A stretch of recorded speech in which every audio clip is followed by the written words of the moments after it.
اور اپنے پروردگار کے آگے عاجزی کی، یہی صاحب جنت ہیں، ہمیشہ اس میں رہیں گے۔ دونوں فریقوں یعنی کافر و مومن کی مثال ایسی ہے جیسے ایک اندھا بہرا ہو اور ایک دیکھتا سنتا۔ بھلا دونوں کا حال یکساں ہو سکتا ہے؟ پھر تم سوچتے کیوں نہیں؟ اور ہم نے نوح کو ان کی قوم کی طرف بھیجا تو انہوں نے ان سے کہا کہ میں تم کو کھول کھول کر ڈر سنانے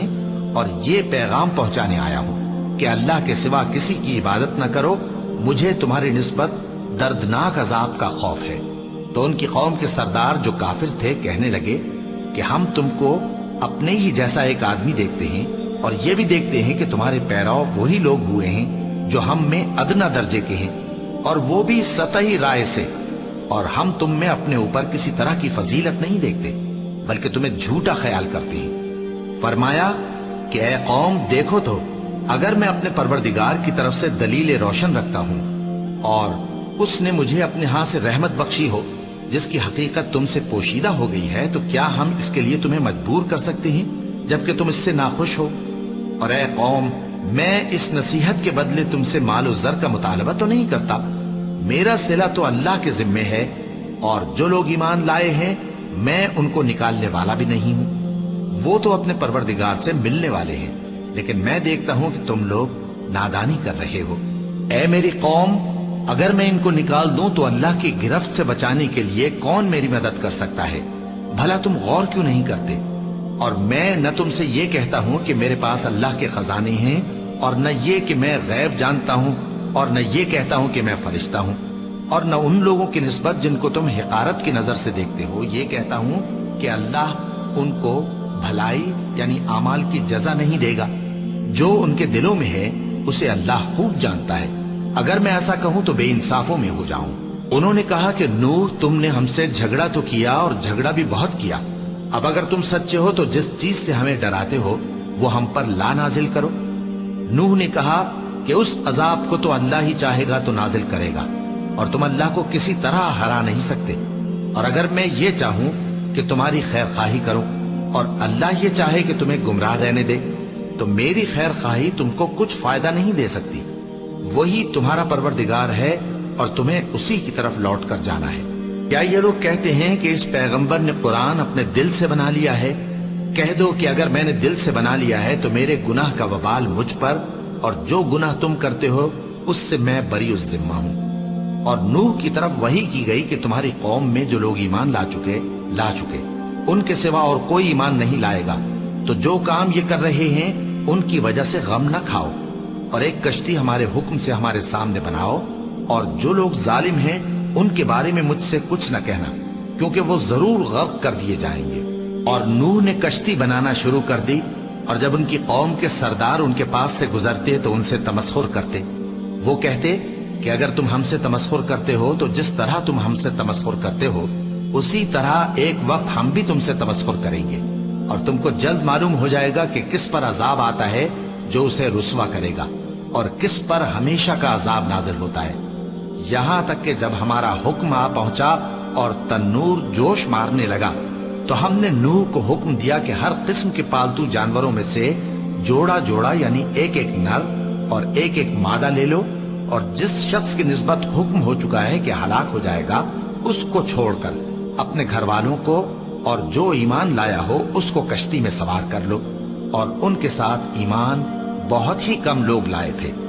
نوح نے کہا کہ اللہ کا نام لے کر کہ اسی کے کرم سے اس کا چلنا اور ٹھہرنا ہے، اس میں سوار ہو جاؤ،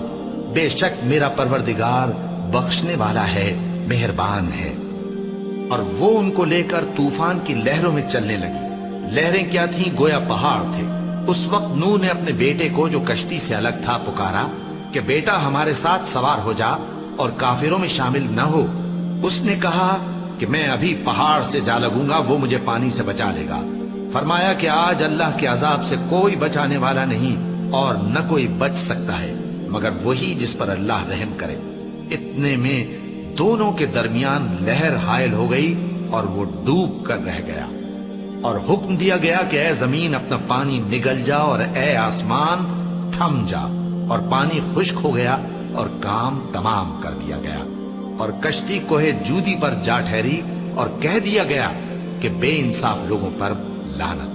اور نوح نے اپنے پروردگار کو پکارا اور کہا کہ پروردگار، میرا بیٹا بھی میرے گھر والوں میں ہے، تو اس کو بھی نجات دے، تیرا وعدہ سچا ہے اور تو بہترین حاکم ہے۔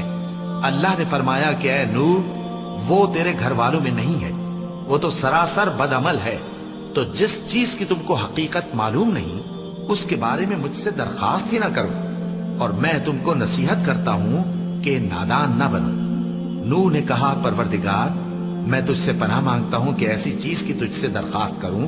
جس کی حقیقت مجھے معلوم نہیں،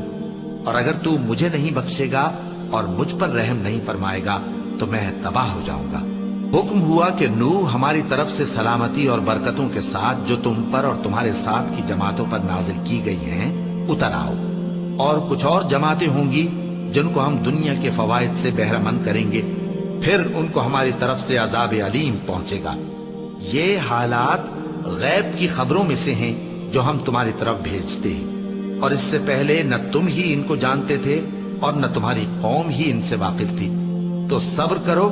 کہ انجام پرہیزگاروں ہی کا بھلا ہے۔ اور ہم نے قوم عاد کی طرف ان کے بھائی ہود کو بھیجا، انہوں نے کہا اے میری قوم، اللہ ہی کی عبادت کرو، اس کے سوا تمہارا کوئی معبود نہیں، تم شرک کر کے اللہ پر محض بہتان باندھتے ہو۔ میری قوم، میں اس واعظ و نصیحت کا تم سے کچھ صلہ نہیں مانگتا، میرا صلہ تو اس کے ذمے ہے جس نے مجھے پیدا کیا،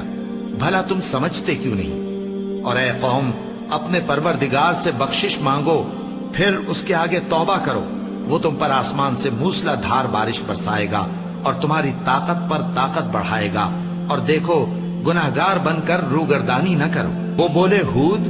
تم ہمارے پاس کوئی دلیل ظاہر نہیں لائے،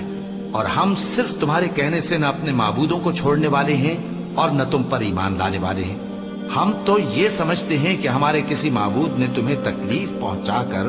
دیوانہ کر دیا ہے۔ انہوں نے کہا کہ میں اللہ کو گواہ کرتا ہوں اور تم بھی گواہ رہو کہ جن کو تم اللہ کا شریک بناتے ہو میں ان سے بیزار ہوں، یعنی جن کی اللہ کے سوا عبادت کرتے ہو، تو تم سب مل کر میرے بارے میں جو تدبیر کرنی چاہو کر لو اور مجھے مہلت نہ دو۔ میں اللہ پر جو میرا اور تمہارا سب کا پروردگار ہے بھروسہ رکھتا ہوں۔ زمین پر جو چلنے پھرنے والا ہے وہ اللہ کے قبضہ قدرت میں ہے، بے شک میرا پروردگار سیدھے رستے پر ہے۔ اب اگر تم روگردانی کرو گے تو جو پیغام میرے ذریعے تمہاری طرف بھیجا گیا ہے وہ میں نے تمہیں پہنچا دیا ہے، اور میرا پروردگار تمہاری جگہ اور لوگوں کو لا بسائے گا، اور تم اللہ کا کچھ بھی نہیں بگاڑ سکو گے۔ میرا پروردگار تو ہر چیز پر نگہبان ہے۔ اور جب ہمارا حکم عذاب آ پہنچا تو ہم نے ہود کو اور جو لوگ